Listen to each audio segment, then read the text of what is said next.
What station did I put on? This is really poppy music. We got some lo-fi this evening. I don't know why I find that funny. I don't know. I'm giggly. Don't mind me. Okay. Alright. Bam! Yeah, excellent.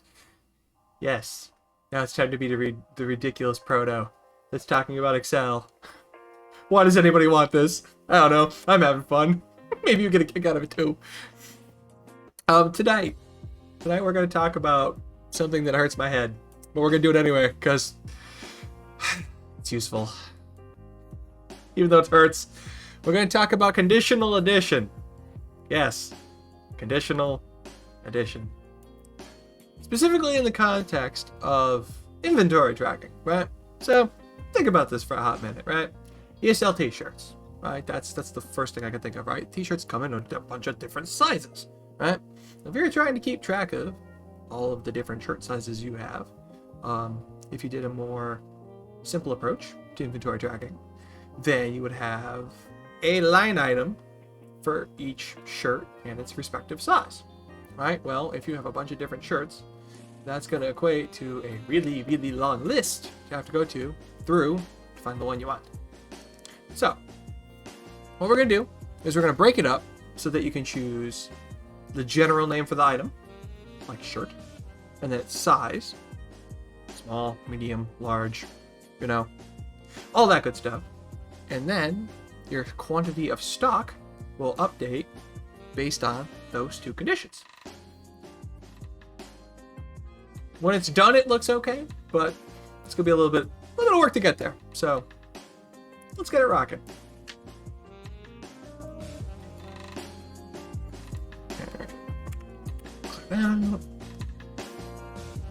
Okay, so like any other class, I generally start this straight from the beginning. This is gonna look very similar to a lot of the other stuff that I've showcased, but the conditional of the addition is what's going to be a little different this time around.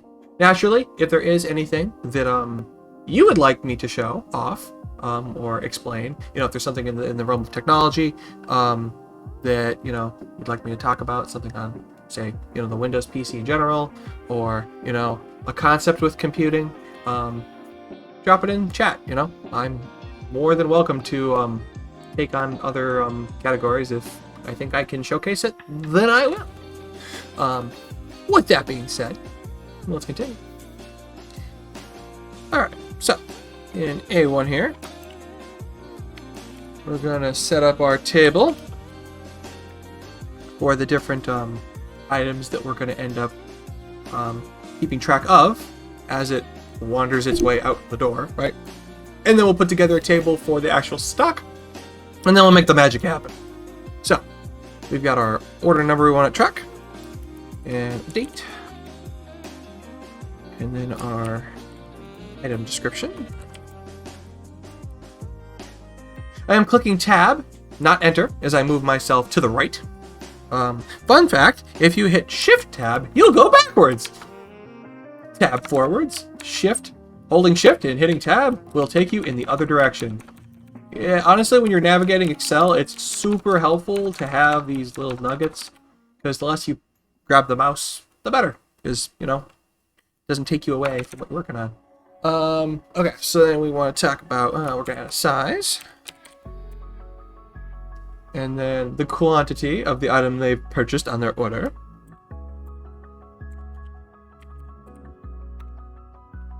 and then a status.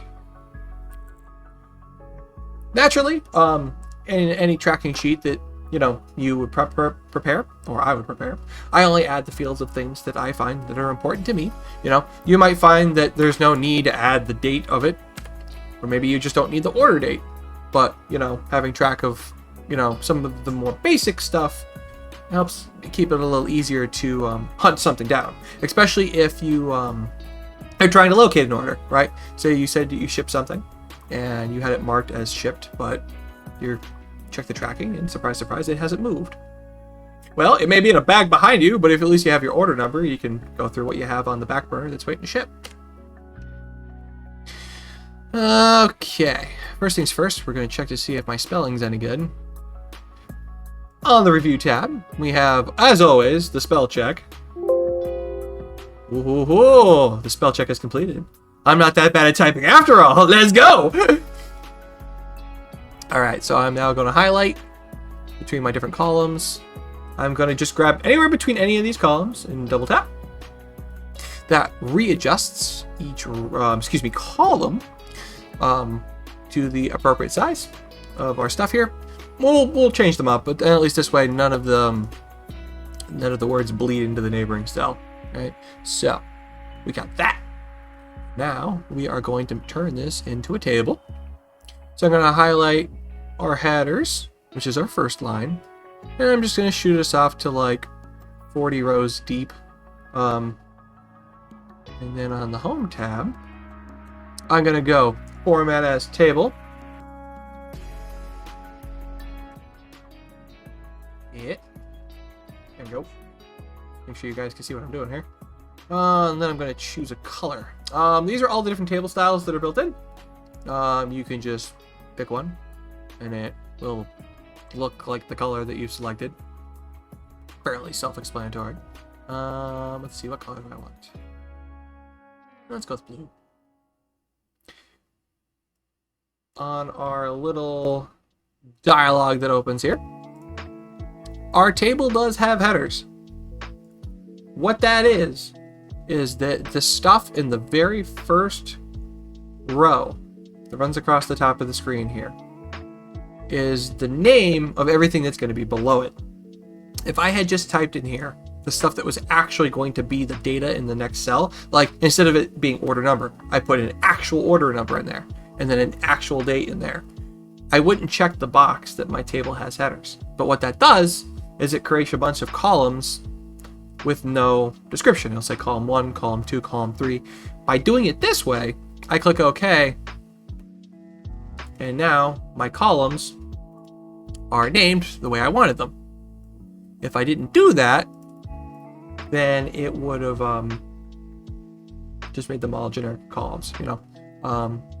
Okay, so with any table in Excel, we would prefer to name the table, because honestly, when you start working with formulas that rely on other tables, other cells, other ranges of cells, giving it a name that means something to you makes all the difference. In the case of this is our orders table. This is where all the orders are going to go in that come out. So up here, we're going to name this orders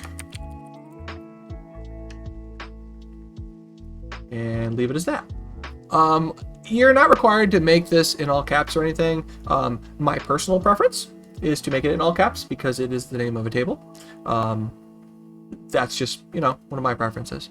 Okay, so we have our table for where our orders are going to live. We now need a table that is going to house our orders. So, let's see here. Hi, me. I'm in the way. Hang on a minute. Let's see here. I love my fluffy little dude, but he's in the way. Let's see here. So let's write this on the main. In just a moment.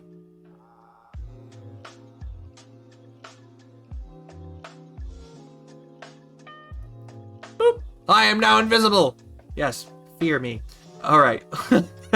Lower left. All right, so if I switch back and forth between two different sheets, what I'm actually doing down here is in the bottom left-hand corner of the screen is where the sheets live, right? So this is where our orders are. So I'm going to rename it orders. And then, oh, thank you, Cozy the Owl. I appreciate the follow. I'm currently invisible right now. I'll be back in a moment. This is our orders table, and I'm also going to put together an inventory sheet. So I can click the plus symbol, and then we're going to rename this one to our inventory. Or excuse me, stock. The sheet's called inventory, but this is the stock that we'll have on hand that we can sell and then track with the sheet. So, okay. So when I flip back and forth between the current screen and the other, that's what I'm doing. I'm switching between tabs.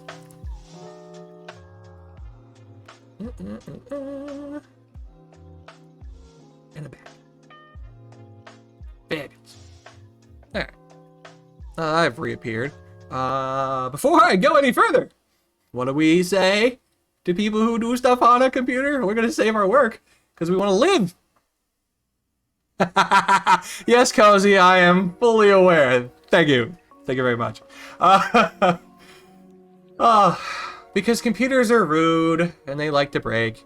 And I've already had Excel crash on me once before on stream, so I'm even going to give it the upper focus. Not only am I going to hit Control S on the keyboard, I'm going to click save. Because Excel can be evil like that. It's like that sometimes. Alright, now that I've saved my workbook and I'm not going to cry if Excel locks up on me here. I mean, I'll still cry, but maybe not as hard. I don't know.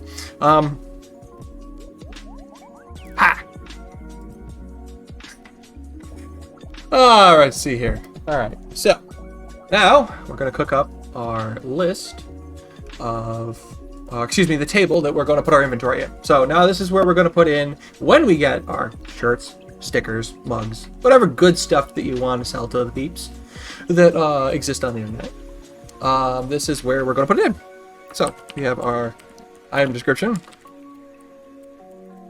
And then I'm going to click tab.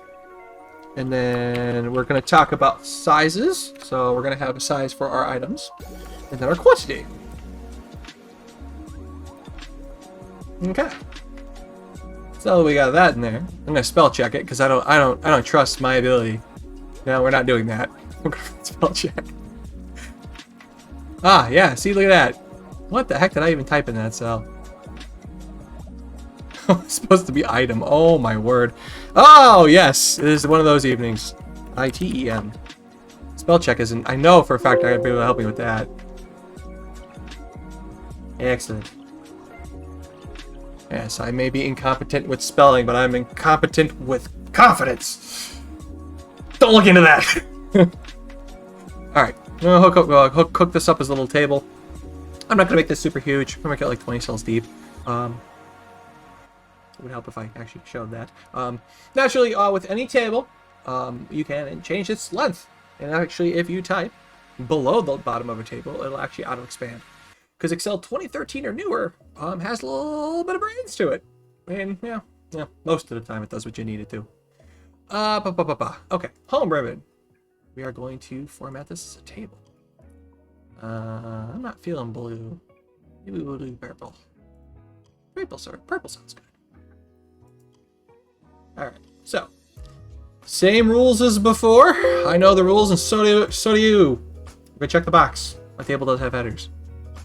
Because I put in headers. Now, granted, I'm gonna do something that's against what I want to do. I'm not gonna check the box. I want you to actually see what happens when you don't check that it has headers when you provide headers. And click OK. Well. Now you can see what I mean. It gave it generic column names, and now I've got my actual headers in where my inventory is going to go. No good. I don't want that. Let's undo that. Okay, so I just hit the undo. If you do want to use the keyboard combination, Control Z will undo. And if I wanted to redo the action and remake it a table that doesn't work for me, Control Y on your keyboard will redo your undone action. Yes. There's a reason. I don't really know anybody who actually uses the redo. Because honestly, you only ever undo half the stuff that you do. Because it's not right. Okay. Same rules. Check the box. Bang. We have a table now. Alright. So now naturally we're going to cook this dude up into something that's usable. And we're going to put a name in here. This is going to be our stock. Instead of a generic table name. There's a reason for that. Alright, we got that in there.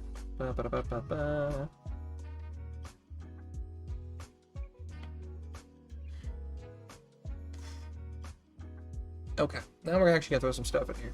So, keep talking about shirts. Let's add some shirts.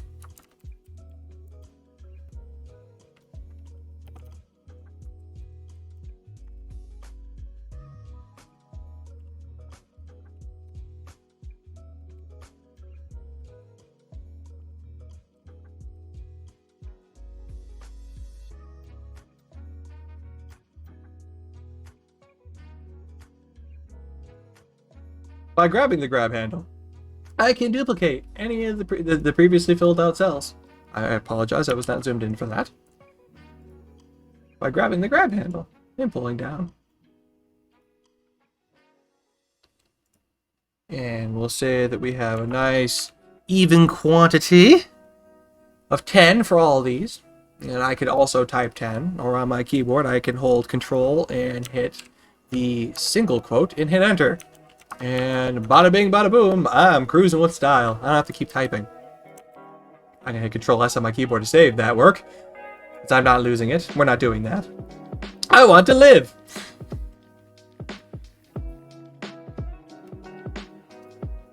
Okay.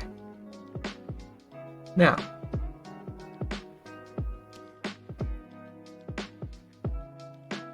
one more thing I'm going to add, which you don't have to do, but honestly it prevents typos, is put together just a inventory type table.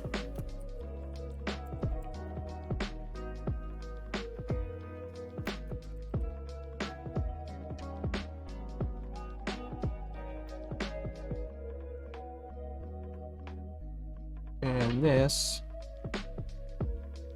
is actually going to have the same names for both of these.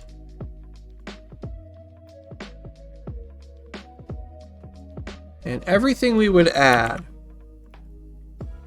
minus the quantity, is going to be over here. I'll explain why I'm doing this madness.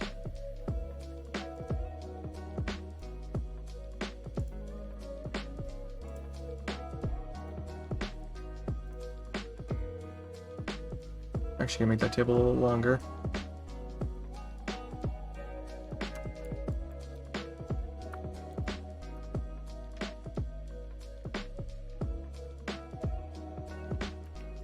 And we'll say we have some hats too, and those don't have a size.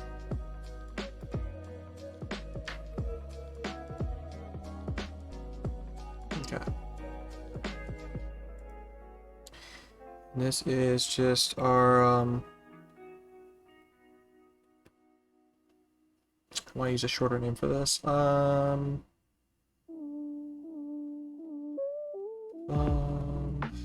What's called items.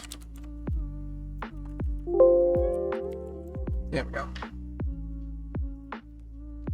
Okay. In the effort of trying to not make typos, there's a reason for this.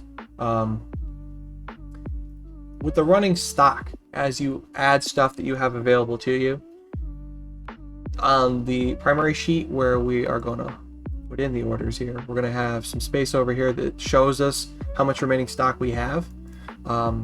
And instead of having to type our item description in here, we're going to make it so that it's a drop-down list.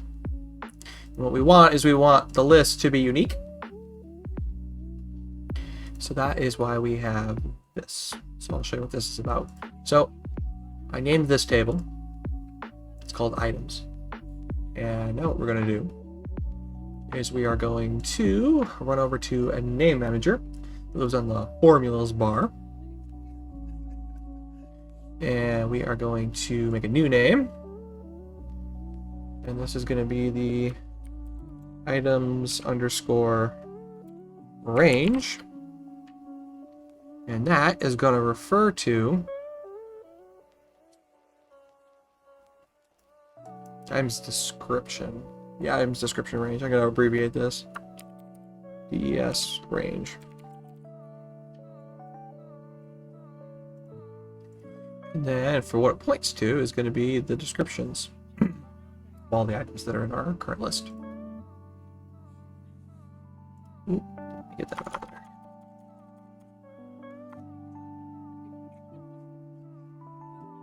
Alright, very good.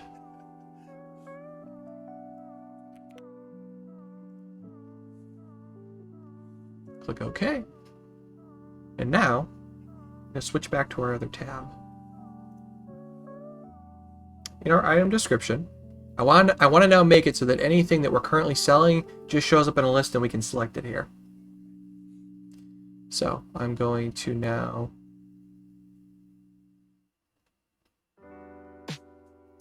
go to data, Go to data validation. Oh, I actually got to click on it. Yeah.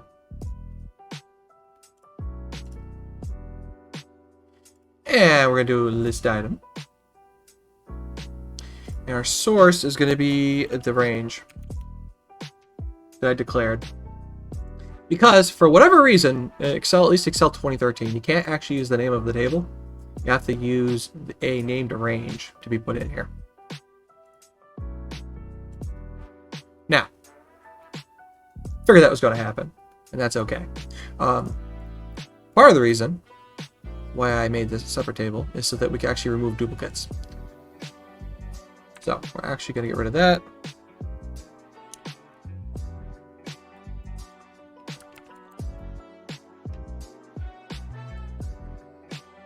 Now over here under item description.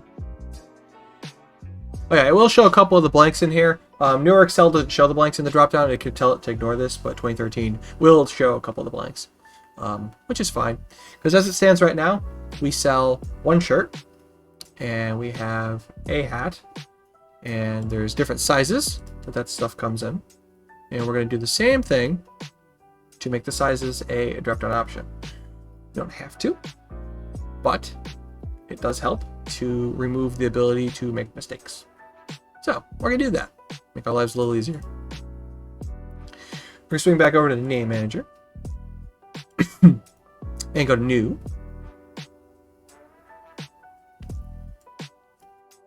And then we're going to call this range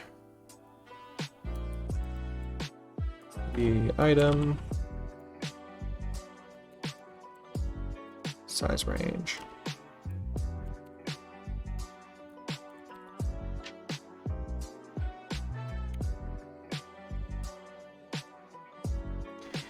And then we're going to set this. And clear that. There. Hiya. Boop.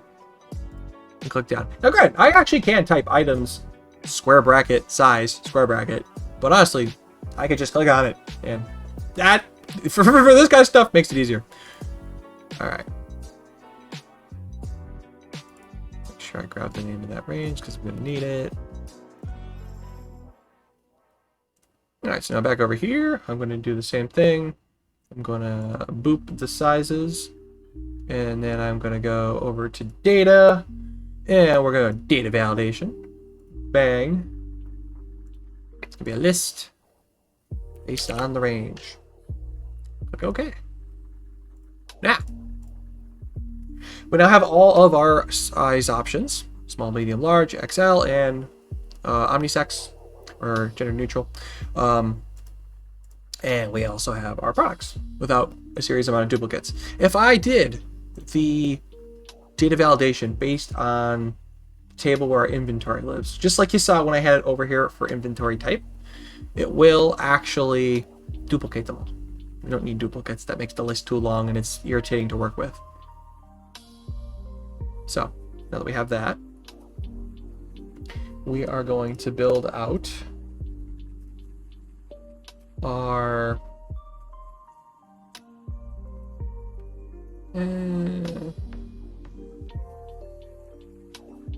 we're going to build out our little table here.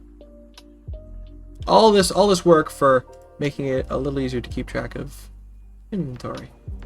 Save, because we do that here. Remember to drink water, people. It's good for you. Okay. So now, as we are going to put together our little table. So we got our items, their sizes,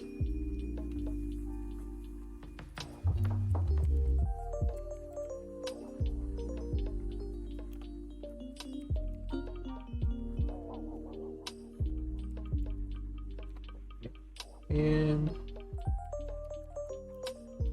sold.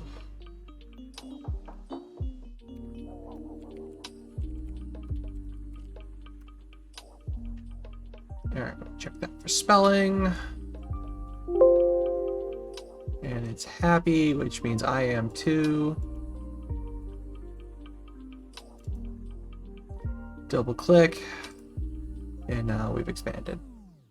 So, in an effort to make this a little easier to see, I'm actually going to break these into separate things, and then we're actually going to combine some functions.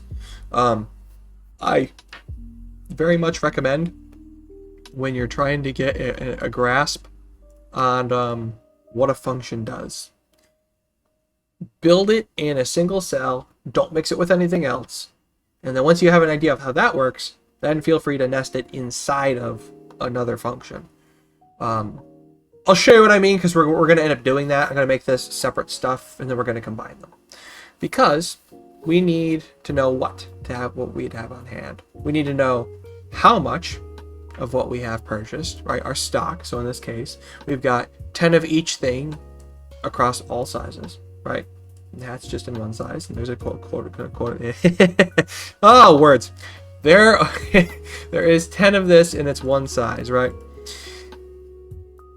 And now, what we'd want to know over here is, after an order's been placed, we need to add up how many items have been sold, and then how much remaining stock we have, right? So, it's an incredibly simple math. What do you have? Subtract what you don't have means how much you have left. The concept isn't hard. It's just, if you're trying to use something like Excel to track it, the functions are a little funky to look at. But the nice thing is that there is the formula builder that does pop out and attempt to help guide you through it. I say attempt very very loosely, because it gives you a hint. I'd say it's more of a tool hint that actually explains what you're looking at, or at least the general concept of what it's suggesting that you try to put in the box. All right, enough of me rambling. Let's first put a couple of items in here that we're going to say that were ordered, so we can kind of see what this looks like. So we'll say order A1 with today's date. With today's date, I can type today's date, or I can hit Control, semicolon, and then hit Tab. Something that's really nice in Excel is that when you're working with a table and the data is a little too short, just like you saw there, it'll actually auto-expand to not hide the numbers. Excel is really, really finicky when it comes to numbers, or things that contain numbers. If it's written text that contains numbers, it doesn't care. But if it's a date, if it is a dollar amount, then if the cell isn't wide enough and it doesn't widen it for you, you'll actually get hash symbols, a bunch of them, to indicate you're not looking at a whole number. And it won't show you part of a number. Because if you're looking at, say, finances, for example, well, there's a difference between $10 and $10,000. And if the cell's not wide enough to show you the rest of those zeros, you might be very illy informed. Not good. All right, so now that we have that, we're going to say that we've ordered some shirts. And the shirt order has 2 large shirts. And, oh yeah, for statuses. I'm not going to make a table for this. We're just going to make a local drop-down list. Meaning that I'm going to click on statuses, go data, data validation. We're going to say a list, but we're actually just going to type in here what we want the list to be. So we're going to have ordered, comma, shipped. And click OK. And now I've got options. Cool thing though is that once you actually have one of these in here, if I type an O, it's going to autocomplete and hit enter, which is super helpful. All right, so we can say that in that order that we have sold 2 of the large shirts.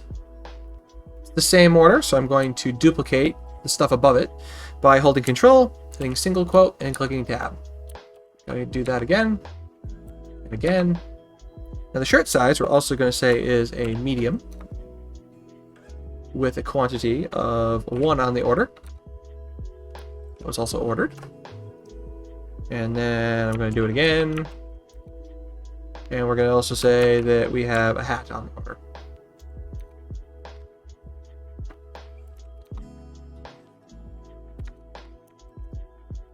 Okay.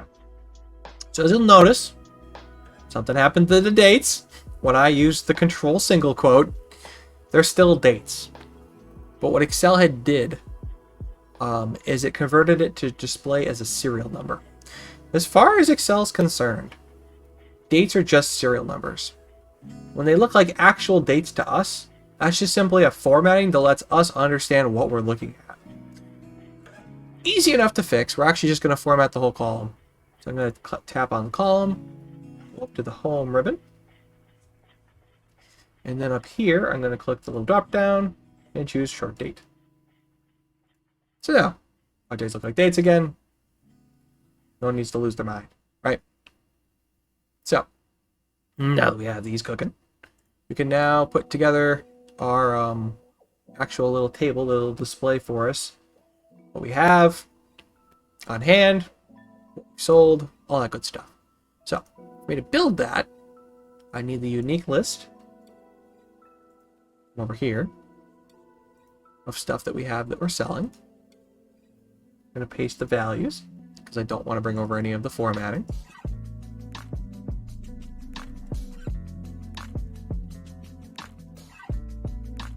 And then let me think about this for a minute. We have got, that's right, we have all the different sizes.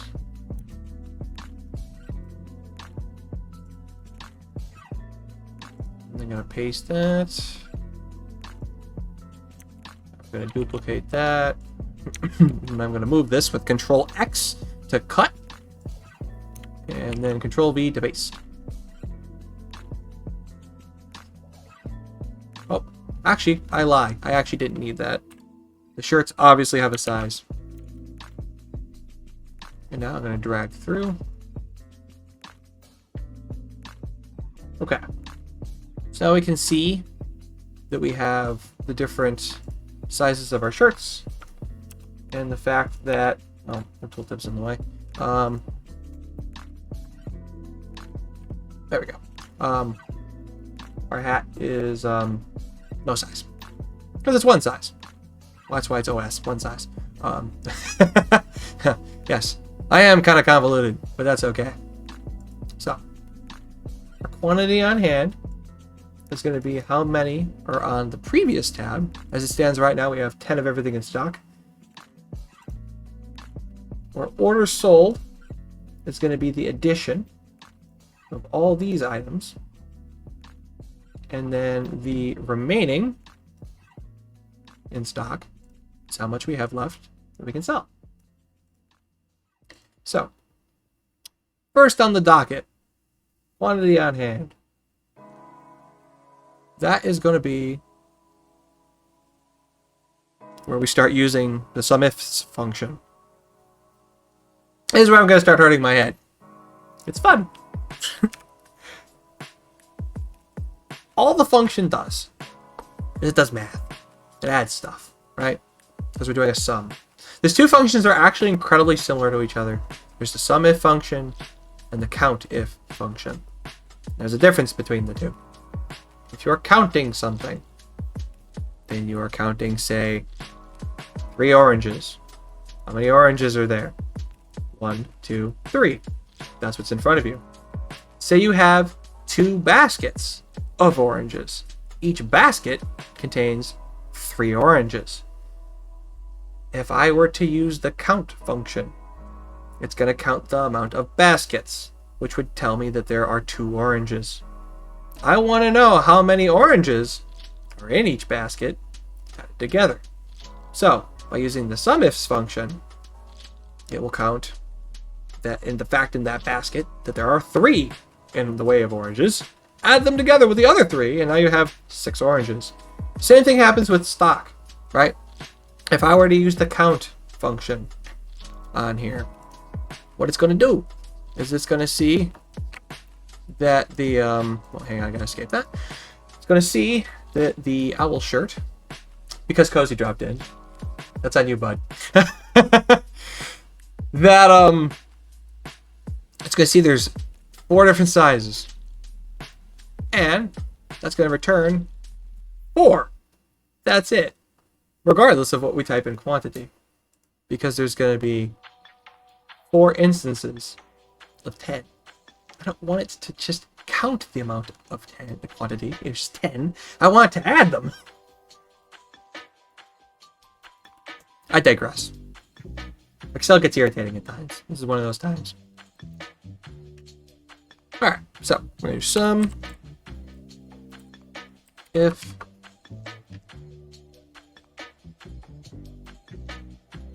ifs, excuse me.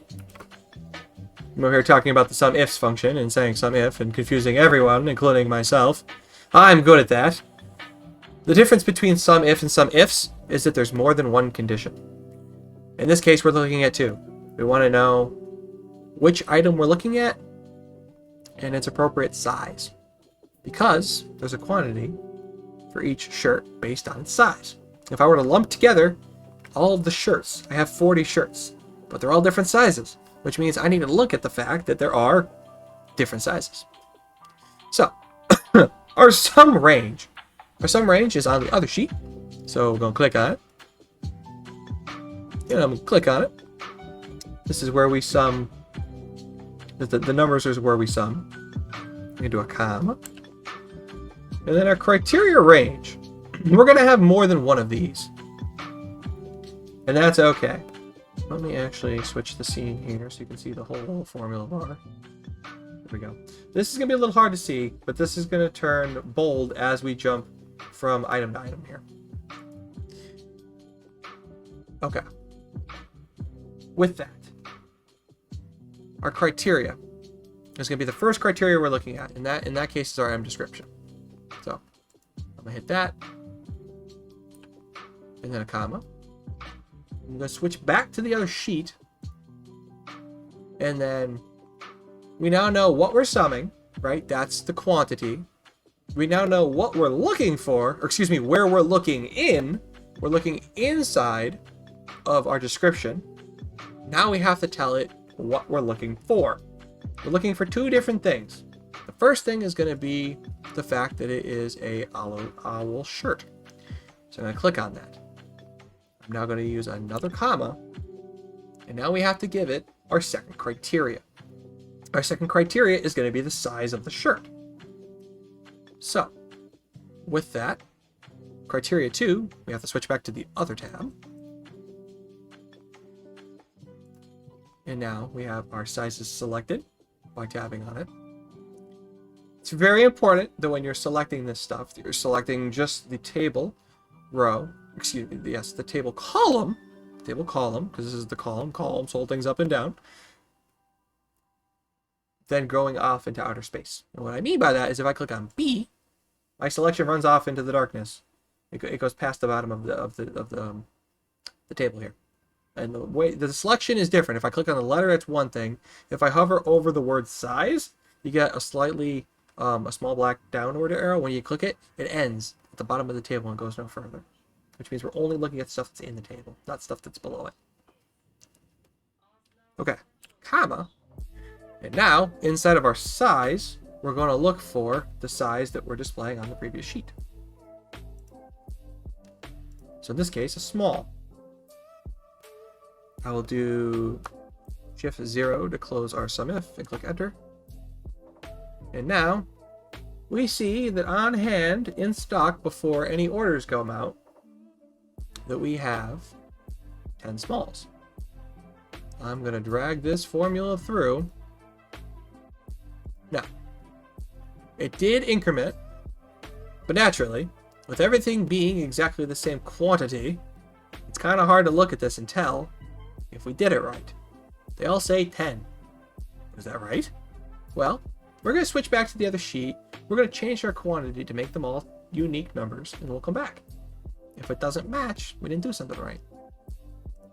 So, for the shirts, I'm going to say that we have 20 mediums, 30 larges, 40 extra large, and only 5 hats. Alright, fine, I'll make it 50. We have lots of hats. We swing back. And what I typed was 10 smalls, 20 mediums, 30 larges, 40 extra large, and 50 hats. Did the count right. Now, naturally right now, there's one of each in the previous sheet, right? So that doesn't look incredibly impressive. It just looks like something that was a whole lot of work to tell you something you already knew on the previous sheet. There's a reason for that. Like I said, it does addition. So if I pop back over here, and now I say that we actually got another order of hats in. It's the same style of hat, you know, obviously with item description, you would put something more descriptive in there, but in this example, it's just the same hat. We like this hat. We'll say another 50 of that hat came in. And now, what do we have, Robert Wilson? We have 100 hats, because that's how many that we had ordered, and that's how many we currently have on hand, because we added it in our sheet as such. Actually bring us in a little closer here so you can see that.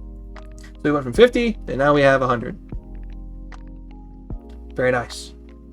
So now, we now have the addition of everything we currently have in stock. Now, we are going to cook up everything that we have sold, which is the sheet we're currently looking at right here. Once we've done that, we subtract out the remaining stock, which is going to go in this column. And we'll add a little bit of formatting to make it look a little nicer, and then we can start using it.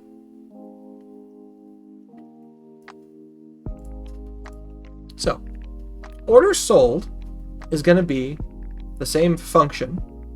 We're just going to interact with this table. So, in here, I'm going to do an equal symbol, and I'm going to do a SUMIFS, SUMIFS. Open up a parenthesis. That is Shift 9 on your keyboard. And now, what are we summing? We are summing everything we sold. Well, that's the number in our column, so I'm going to click on quantity.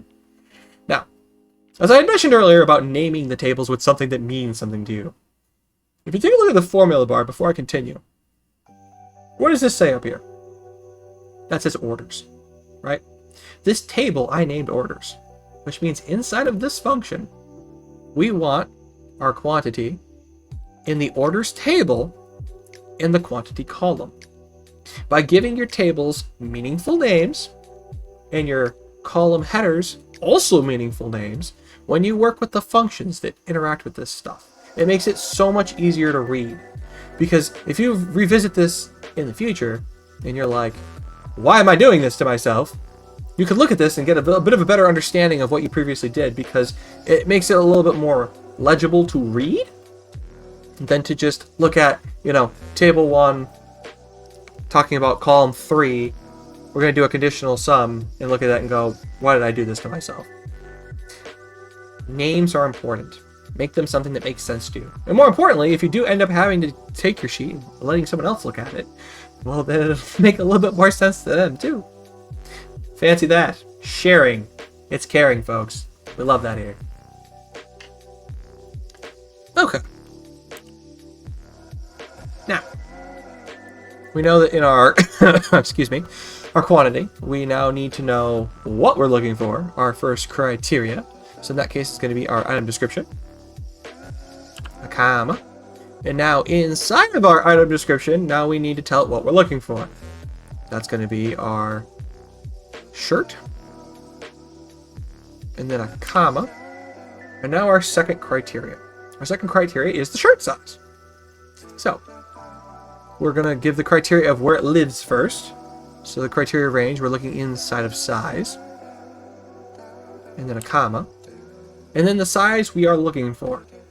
In this case, it's going to be small, because we're doing the small one first. And then I'm going to close that with hitting Shift 0 to close my parenthesis, and then hit Enter. Now, as you take a look, you see a 0. Is that 0 correct? Well, we're looking at the shirts. We see that the size is small. We can ignore this right now. Over here, I only have large, medium, and one size. So that's fine. That's actually correct. Now, when I drag the formula through, now I'll have an idea of whether I did it right or not. Okay, so in medium shirts, there's one order, and we sold one. So that's right. If we take a look at large, we sold 2. And under here, under the order, there's 2. So that's an easy way to take a look at it, see if your math is correct. Naturally, if you're working with a huge amount of data, you still need to check to make sure what you did is right. So taking other methods other than just quickly looking at this to get an idea of what we have is, well, important. Because the last thing you want is to build a function that you think is working, and then you use it to make an informed decision, and then realize, yeah, I'm gonna have a bad time. No, it's tough. All right. As I'd mentioned, now we want to know how much we have left, right? Our remaining stock. This does not get any easier. I promise. Equal symbol. How many we have? That's in K2. The minus symbol on the keyboard. The quantity we've sold. Yes, folks, it doesn't get easier than that. Click enter. And then I'm going to grab the formula, drag it through. And lo and behold, yes, it almost felt like it was too easy. But yes, it did do the math. And now we know that we have 10 of the smalls. We've got 28 of the larges and 99 hats. Now, to make this a little easier to look at, we're actually going to add a little bit of formatting to this. We're going to go up to our borders, and we're going to add all the borders. And then we're also going to add a thick box border. I like adding the borders because it makes it a little easier to get an idea of what you're looking at. And also colors. I am a super advocate when it comes to colors in Excel, because it makes it a lot easier to look at your data, but also to make sure that you're looking at the right row of data. And we're going to do the same thing here. I'm going to add some colors.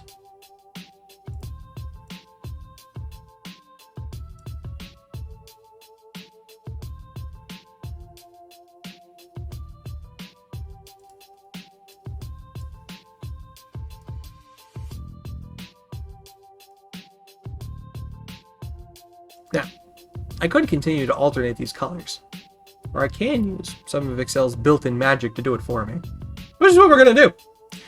If this was a super long table, that would be really annoying to keep doing what I'm doing. Or, I could select 2, first color and bottom color, come up over to here, and meet Format Painter. Format Painter is your friend, because it will grab formats and replicate them for you. And the cool thing is it actually recognizes patterns. So I'm going to tap once on Format Painter, and now I've got a paintbrush. Super exciting. I'm going to paint over the other cells. I'm going to reapply my thick box border. Because Format Painter does actually grab the format of everything exactly as it's selected, so it ripped off the bottom there. But I'd have to continue to do the fun stuff with the colors, because it already is exactly what I wanted. Now, before I continue, I'm going to save again, because saving is life. Oh, it really is. Truthfully.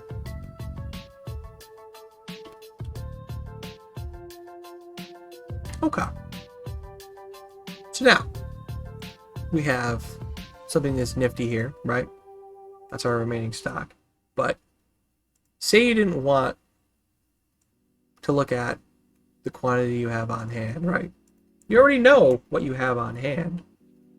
And you may or may not want to see the order sold as its own column. Maybe all you want to see is just how much stock you have left on this sheet. Well, like I said, build the formulas in individual cells, and then you can combine them. This is going to be an excellent example of that. So, I'm going to recreate the remaining stock, but I'm not going to use this formula. We're going to take our quantity on hand formula, that SUMIFS, and the formula in order sold, that SUMIFS function, combine them together into one cell, and just like that, we'll have something that looks fairly complicated do everything in one space for us. So I'm just going to create it down here below the little table, just so I can prove to you that it does work in a way that looks, I don't know, somewhat functional.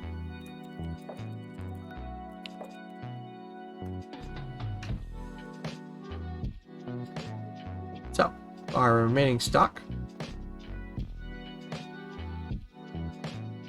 I do need to bring down here.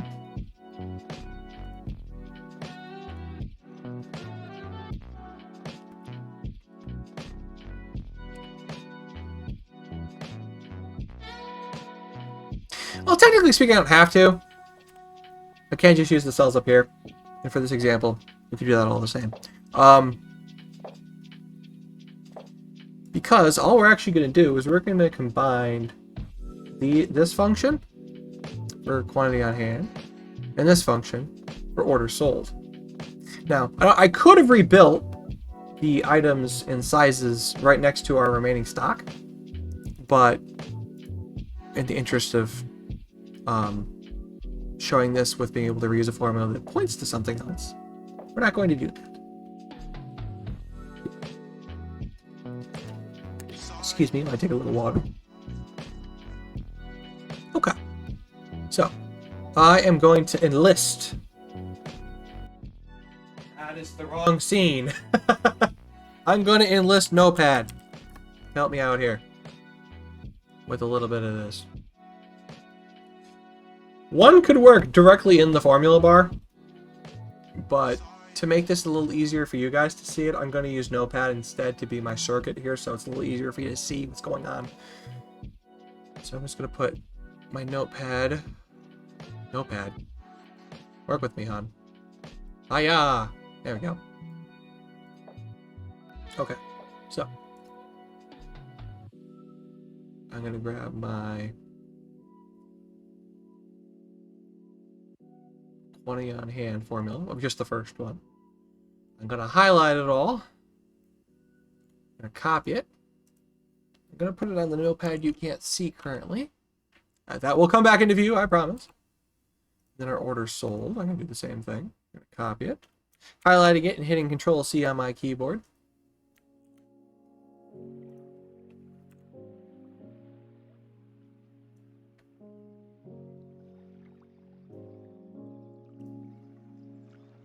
Okay. So now, we have the two formulas that are responsible for the first owl shirt in size small. We're going to do the same thing. We're going to build the function for one size and then drag it through for everything else and all the other products. So, the nice thing with Excel is it does allow you to nest functions together. In the case of what we've got going on here, our first one is everything we have that's in stock, right? And if I actually hid that, right, you're not looking at that anymore. And we just look at solely the names we used, right? I'm looking right now at a function that adds together from the stock table that we currently can't see, quantity. We look inside the description, and then on the orders sheet, which is a declared name. I remember how I typed that. I hid myself a little while ago. I showed you the orders and stock tab names. That's also where the names show up. So we are on the orders sheet in this workbook, talking about what's in I2.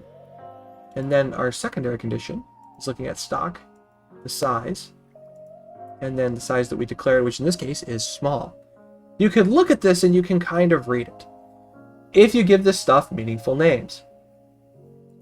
So we know that this is going to be the first part of our subtraction, because this is what we have on hand. And then the one below it is all the stuff added together that we sold, because we're looking at our orders. This is our orders table. So, to make the two play nice, you cannot just simply copy and paste both of these exactly as they are and put them together in the formula bar without telling Excel what you're trying to do. In this case, we know what we want to do. We want to take everything that we have here that's on order, or excuse me, that's available to sell, and subtract from it everything that we've sold. So, what I'm going to do is I am going to remove the extra equal symbol, because every Excel formula will only ever contain one equal symbol. If you ever try to add more than one equal symbol when you're nesting your functions, Excel's going to bark at you. It's not going to let you do it. It's going to say, what are you doing? You can't do that. Get out of my house. So we're going to remove that. I'm now going to back up twice. And I currently have my cursor at the end of where that function above ended and where the second one started. I'm going to put a minus symbol between the two. What I've effectively just done. You're going to see it with the colors when I put it in Excel to see what's happening. I told it, sum up everything we have and subtract from it everything we don't anymore. So now, I'm going to highlight this entire function. It doesn't fit on the screen in this scene. Hiya. I'm going to highlight this entire thing. And again, remember, one equal symbol. Very important. Copy it with Control-C. Now under remaining stock, I'm going to Control-V it to paste it. Now what has effectively happened is it added all the colors of everything we're looking at here and where all those things live. Excel has no problem with you working on your statements outside of the formula bar. But when you do that, you don't get the pretty colors, which is incredibly helpful, especially if you're new to Excel and you're trying to understand how the program works. Like I said, build it in Excel first, and then it makes it a little easier to look at, right? Guys, you try to figure this out as you move along here. I'm going to click Enter. Now, the formula is not based on these names, right? So I don't need to bring them down here. I'm going to because I have remaining stock of what? You know? But we have a total of 1, 2, 3, 4, 5 items. So I'm going to drag this down 4 more cells. 1, 2, 3, 4. So now, the remaining stock that I built up here, that's based on just simply subtracting from what we have and what we've sold, is just these two. They're two local cells that make up this. I combined into a single cell right here.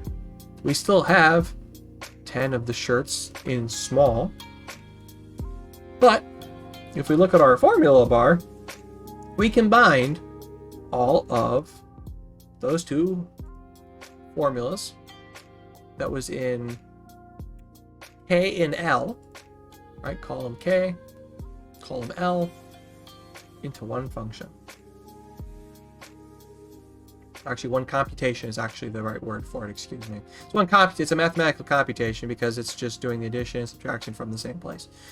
We're using multiple functions together. It may be the same one because they're both sums. We're summing everything we sold over here and everything that we have on hand to give us what we have remaining in stock.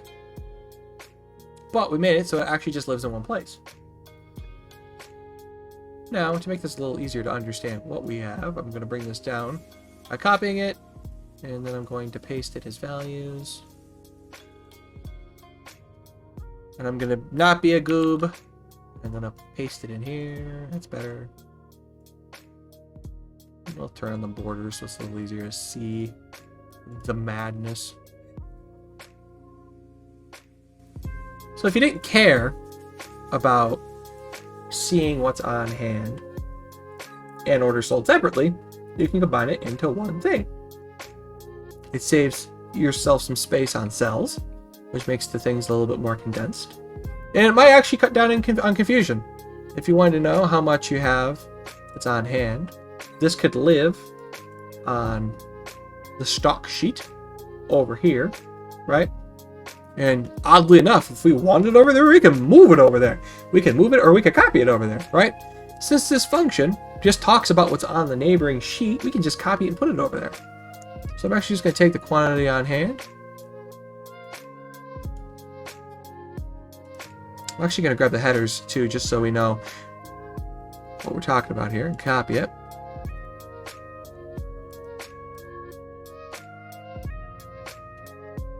Paste it over here.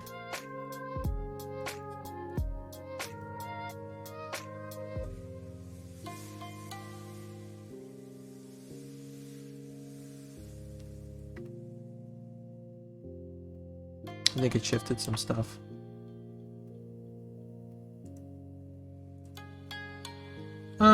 why didn't that work? Looking, we're summing our quantity. Looking in the description. Oh, that's why! Huzzah! So we're no longer on the orders column. We are over here on the stock sheet. So we're going to fix that. We're looking at that K. And then our size is that size. And then drag that through. I didn't do that visibly on camera. Hang on, I want to show you. I'm a goob. Hang on a minute. We're gonna put that in camera view. That's better. Let's try that again. Okay. Yes. So when I copied it and brought it over here, what had happened is that the what we're looking for instead of where we're looking for is still looking at the previous sheet, right? So we know that we want to sum our quantity of what we have available to sell. We're looking at the description to figure out what we're looking for, and then specifically what we're looking for, which item inside of the description is this right here. It's pointing to the order sheet, and this needs to point to the stock sheet. So I'm going to clear that out and click on the item. And then same thing for size. So we're still looking at the size of the shirt, but we have to tell it it's the size over here. So we're going to clear that out and then give it the size. And click on it. And then since all of these are local, I could just drag that through in Magic. Now, what it just did is it also broke our color, right? So I'm going to fix that. The drag that's built into Excel, as you'll notice, the borders got kind of funky too when I did that. The drag drags the formula and formatting. It's a very difficult thing to remember. It's easy enough to see when it breaks. But that's what it is, and that's how it goes. So now we can see on our sheet here,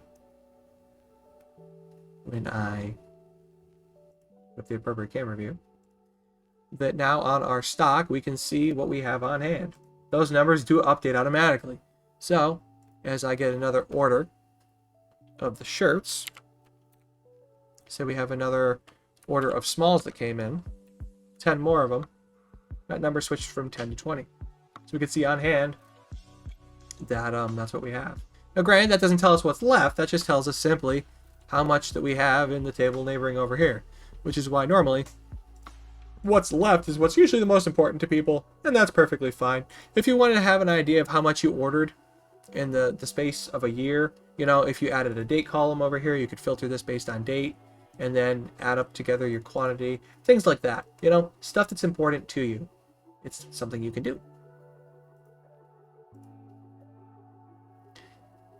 Okay, so we've now combined this and made this nice, you know, its own little space. One more thing I want to cover, which is something as I have covered in the past, is conditional formatting for some coloring. So I prefer colors. I like them. Makes it a lot easier to look at a spreadsheet when you got some colors to work with. But it's been a while, which means it's time to save. Control S or click the save disk icon in the upper left. It may not save a life, but it's definitely going to save some data in case something crashes. Okay. So, realistically, the only coloring that would probably be most important to us is the status on our orders. You know? Static coloring for a table just makes it easier to read, but when it comes to something that changes, like something that gets ordered and gets shipped, right? We might want to have some colors to that. So let's say that we have another order.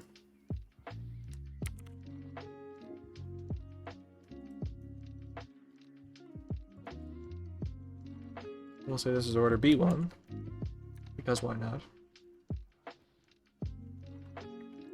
And that one was from the past. Yeah, it's from yesterday. For the shirts in extra large. They wanted 10 of them. Shipped. It was shipped. See, again, you can type You don't have to use the drop down, but here's the thing, right? So if I did that, right, and I hit enter, it's gonna tell me, no, you're having a bad time. What are you doing? That's not a part of your list. This is where the conditional formatting comes in handy, right? Because not only does it prevent me from making that mistake, if my coloring is dictated based on a status of ordered or shipped, and I put delivered in there, it's not going to color. Same thing happens with the counts and the stuff we have over here. If I allowed myself to be able to type something in this column that is not in that list over there, and say I tried to just type shirt, without the autocomplete helping me. Yes, thank you, dear. Fine, pens. Well, did I not enforce that?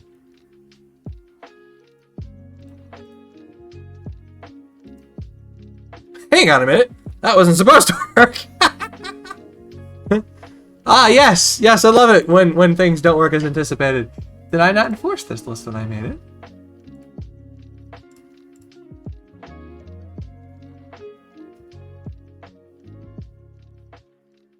Ignore blanks. What? Is it because I not blank?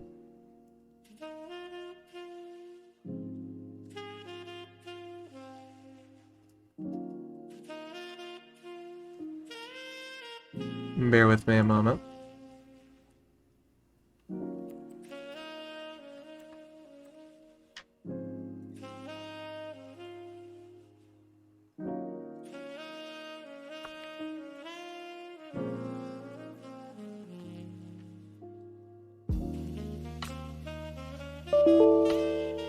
Okay, that's interesting. So, if you actually have a data validation list with empty cells, interestingly enough, it will let you put stuff in there that doesn't belong in there. If I empty that back out, it's going to let me type whatever I want here. Okay, well, normally when I make a validation list, usually it's just a table with just one item in it. Or excuse me, one column of options, not two. I figured there wasn't any reason I couldn't have just combined these two, but now I found a reason. I found a reason that that's not a great idea. Having the item description and sizes being their own thing would have been a better solution, which would have prevented me from making the mistake of typing something that doesn't belong in there. Now, since these aren't, I can't just delete them because that would crush the sizes, and I'm not going to break this out into a separate table. Just going to take that out of there. So now that I can't type something that doesn't belong in there. And then the error appears saying it's not in the list, because it isn't. But normally it'll ignore blanks and it will prevent you from typing stuff that doesn't belong. But alright, I don't know if that's a bug or if that's just the way Excel is. It could be one, could be the other. In this case, it doesn't do what we want, so it's not ideal. But, gotta love it. Alright, so, back to what I was initially talking about, coloring. We have 10 that are going to be shipped. So we're going to look at having two different colors appear in here, right? All the orders be one color and everything that's shipped a different color.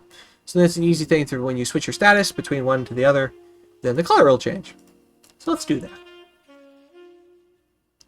I'm going to select the entirety of the table and head over to my home tab. Got to go over to the conditional formatting. And we're going to manage rules. We're going to make a new rule. Use a formula to determine which cells to format. And we are going to cook up some logic. So, I specifically want the colors to change based on the status. If it's ordered, I want it to be one color. And for it to be shipped, I want it to be another color. So, we're going to say when $F1, which is the very first cell in column F, is equal to, double quotes, ordered. End the double quotes.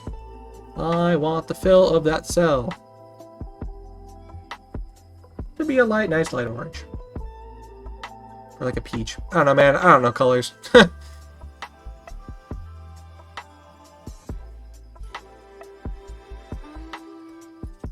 Okay, so what this applies to, I know I kind of go back and forth when I talk about conditional formatting. Right now, this applies to the table as it is, and from what I had discovered is that this will auto-expand the conditional formatting with the size of the table, even though it's not declared in here as such. Most of the time I used to just conditionally format based on the entirety of the columns, regardless of the table length. But we're just going to leave it as it is and apply it. Now, I see I made a boo-boo because everything shifted by 1 here. This was supposed to start at A1.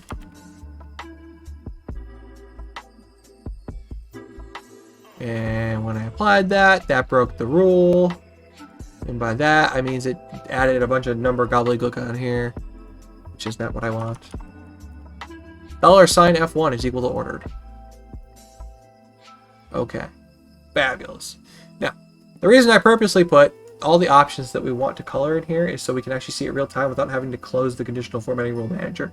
It just makes it easy that if it goofs with this on you while you're working in it, that you don't have to close it and go bounce back and forth. So we're going to do another new rule. And we're going to do the same thing. We're going to do equal to $sign F1 is equal to a double quote shipped.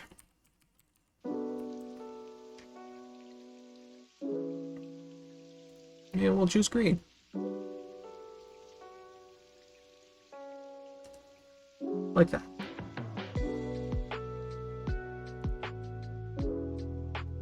No, I managed to make the same mistake because I actually didn't change what it was highlighted. So I'm going to fix that all the same in both instances here.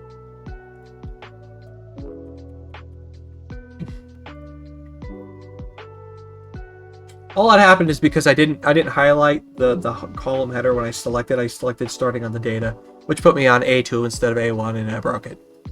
But you can see that because of the yeah. See, I was scrolled by 1. Gotta love it. Now, something that's kind of fun though with tables in Excel, when the table lives in the very first row, row 1. When I scroll, you notice something? The stuff that was over here ran away, but I could actually still see the name of my table.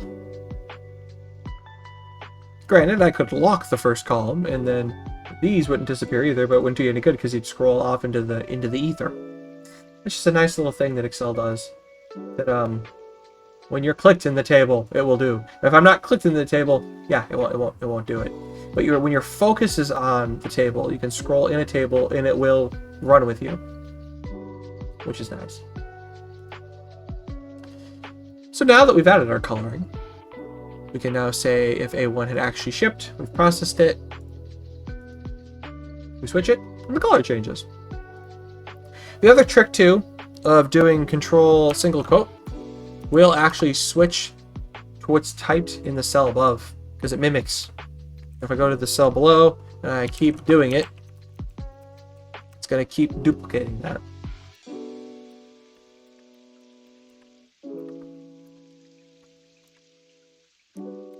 I'm going to save again. I like saving. Okay.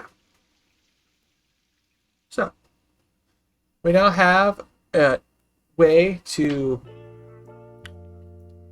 look at our orders, know what we have available to us.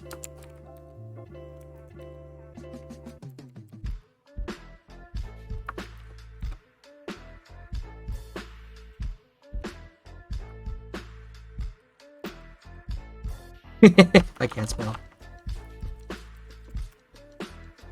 And as orders come out, then they get subtracted, which helps. One thing I am going to mention that is just simply a small idiosyncrasy, because the hat only exists in there as one size and it's not any of the other sizes. If I select what would technically be the wrong thing and say it's a medium-sized hat, the count's going to be wrong, right? Because it's one size. I put the OS in there because I wanted it to be something that's a part of the size dropdown. But this makes for bad math if you choose the wrong option, right? So with stuff that is one size, technically speaking, the formula that actually adds this up, we could just ignore the sizing for the hats. So that regardless of what size we choose, it'll always be the right size, one size. It wouldn't know that by looking at it, because we could tell it to not look at the secondary condition, right? Because that allows us to injure ourselves. Now the thing though is that when you make a formula that drags through and you have something that changes mid-drag, because like I grabbed the formula bar handle and I pulled down. If I were to then add another item underneath the hat that was a different type of shirt or something else that had with multiple sizes, well then I'm going to be dragging a formula that ignores the fact that there's a size on this. I could do that, and that's fine, or I could make it that something that has one size live next to the stuff with multiple sizes and not put it in here. But that's something I want to point out, because that's something that could end up burning you, and then you don't realize that, you know, you sold a bunch of stuff of one size.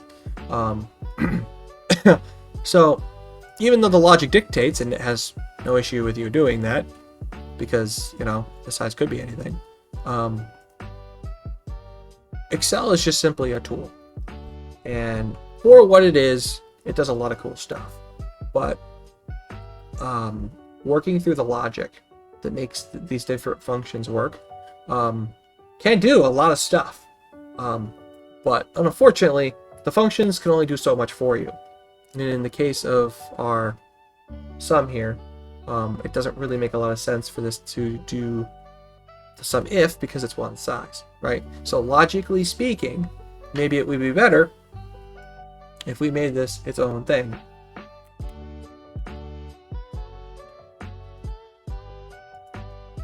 Say I'll just put it underneath it for now.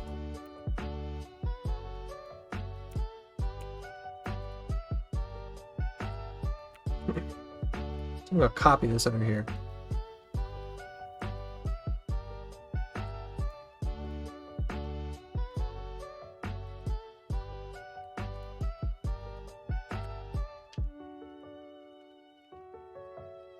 So just copied it down. Let's go throw our formatting back on it.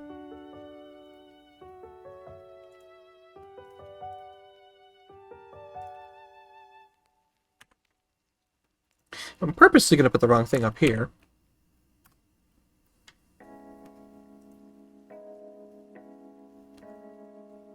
And then for our remaining stock, I actually should be able to edit this with some form of ease, actually.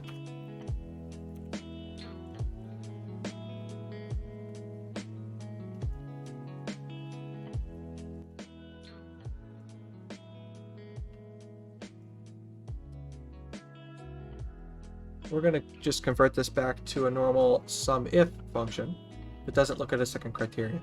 So we just chop off the S, and then we're going to remove the secondary condition from both of these. Chop off the S.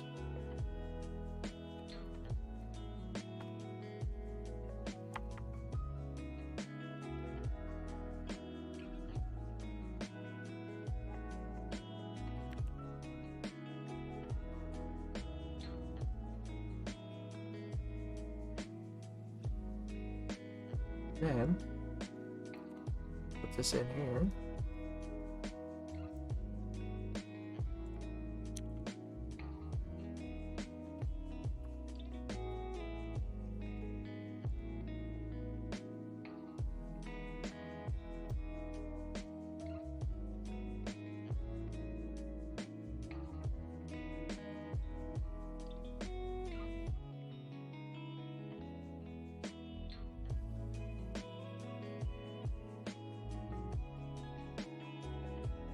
Stock quantity, stock item.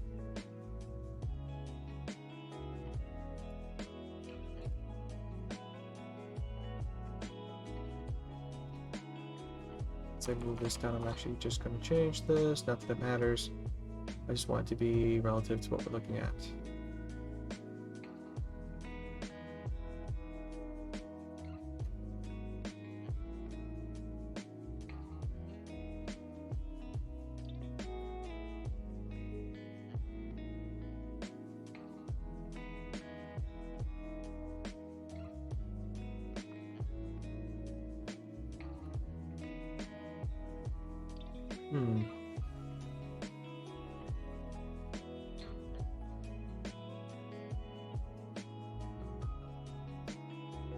That's what I get. That's what I get for saying relative ease.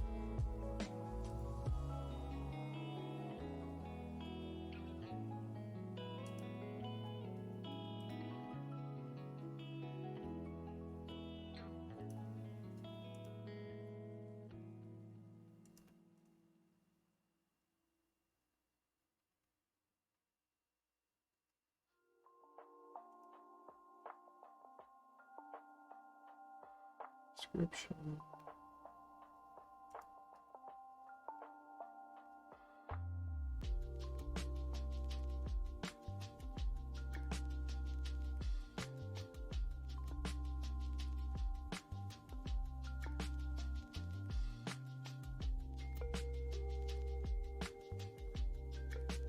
Actually, a little flux as to why that doesn't work. Well, I'm going to follow my own advice, and I'm going to build this in 2 different cells and then slap them together. So we're going to do a sum if. I want to look at everything that we've sold.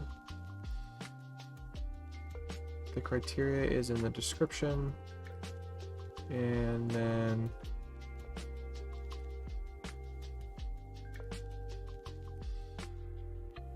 oh, that's why. That's right. It's backwards. A SUMIF is built differently than a SUMIFS. That's not confusing, I know, right? Yeah, the criteria is the description. Or the range is the description, the criteria.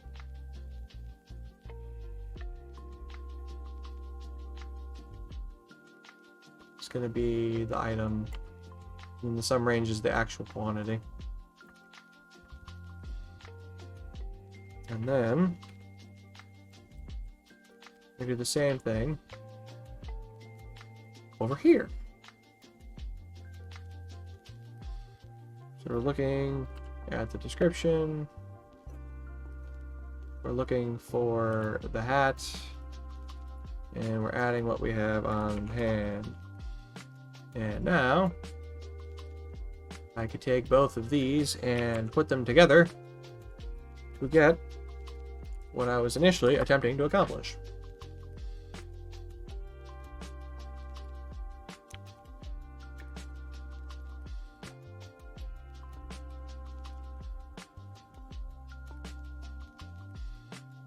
So then I want to subtract from stock stuff that we've ordered.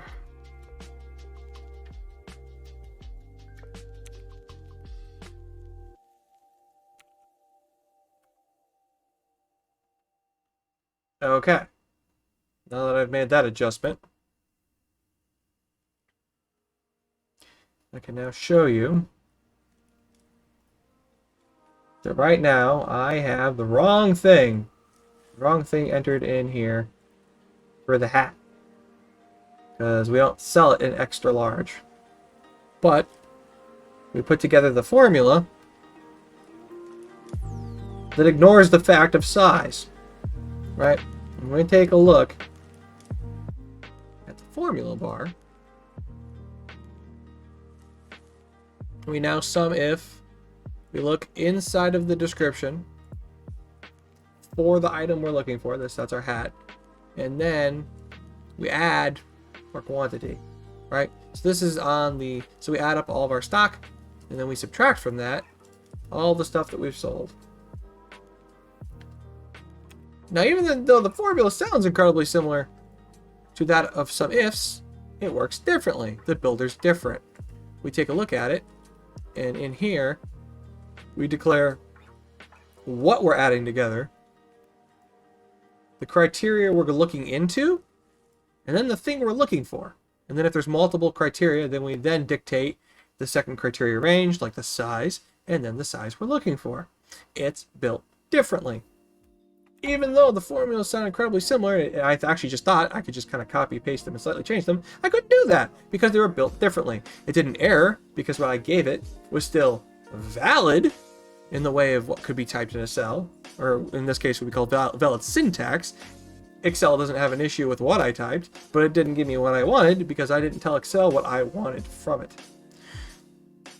But now, even though I have it incorrect up here, if I switch it back to one size, that makes this one happy because it says 49 available.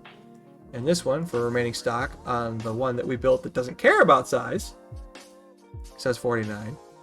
I could choose any wrong size, and the one that ignores sizes will always be correct. So even though I built something over here that worked for everything else because it all had its own size, for something that was only one size, it didn't make a lot of sense. Initially, it didn't make a lot of sense to just make a different formula for it, but look at what we can end up doing to ourselves. We can confuse ourselves, which doesn't do us any good. Naturally, input errors do occur, but if you make it so that they can't occur, then you might be better off. Now, in the case of something with one size, I could even remove the size altogether, and the remaining stock down here is still going to matter. It's still going to be correct. It's going to be right because it's not looking at the size. So, unfortunately, it does give you a way to, mess with yourself. But that's one of the caveats with this program. It's more than happy to let you choose whatever logic you want to apply. But man, can that sting. My word. Okay. So, that is the madness known as the COUNTIFs function that allows you to have more than one condition to ruin your life. And maybe make you a little bit more productive. I don't know. It's what it is.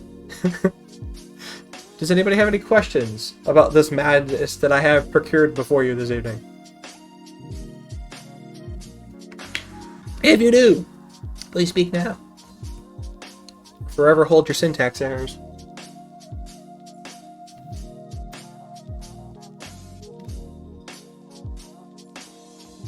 Okay. Well, we're done with that. I do want to ask if anybody has anything they would like to see in the future. If there's any topics that you may come across that you would like me to cover, it doesn't have to be about Excel or the Excel suite. This is just kind of what I bounced off of because, frankly, it's useful as a program, but it's very difficult to understand by the way it works. So I figured, why not? It's a good bouncing point to start as a class item. But if there's anything that you think of, let me know on my Twitter. I have a pinned post looking for suggestions. Let me know if there's anything that you would like to see in the future. And with that, I am going to yeet us all out of here.